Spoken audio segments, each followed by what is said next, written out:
biochar est du charbon à usage agricole qui est créé à partir de bois sec ou vert de toute densité. C'est de la matière organique riche en bactéries, en minéraux et en carbone. C'est donc un très bon intrant pour alimenter le sol. Il permet d'accélérer la création d'humus et les capacités d'aération et d'absorption du sol, tout en stockant les métaux lourds. On utilise également le biochar en usage domestique pour faire la cuisine. Cette matière première transformée est 7 fois plus calorifique que le bois de feu. Pour exemple, avec 100 litres de bois, on crée 50 litres de charbon et avec ces 50 litres, on cuisine pour l'équivalent de 350 litres de bois environ. Pour en fabriquer, il faut 2 fûts de 200 litres.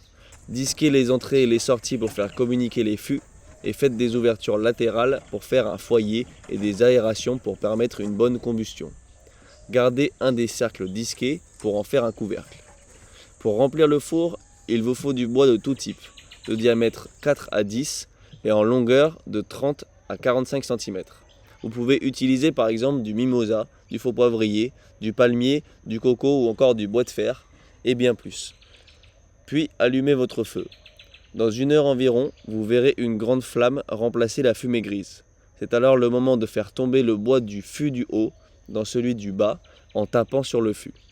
Enfin, retirez le baril du dessus. Après ces étapes, fermez les trous d'aération avec des cailloux et utilisez de l'argile mouillée pour boucher les trous de votre contenant jusqu'à ce qu'aucune fumée ne s'échappe. C'est important, sinon vous obtiendrez une grande quantité de cendres et non du charbon. Au bout de 24 heures, vous pouvez récolter le charbon.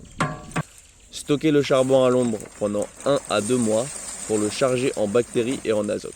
À la Belle Terre, nous avons un lombricomposteur dont nous récupérons le jus pour arroser de temps en temps le charbon de bois et donc le charger en bactéries. Toute matière riche en bactéries peut servir pour inoculer le charbon. Nous utilisons aussi les mers de kombucha et les jus de lactoferment par exemple. Le charbon doit être posé sur le sol, puis être recouvert avec de la matière organique en paillage pour en préserver les bactéries du soleil.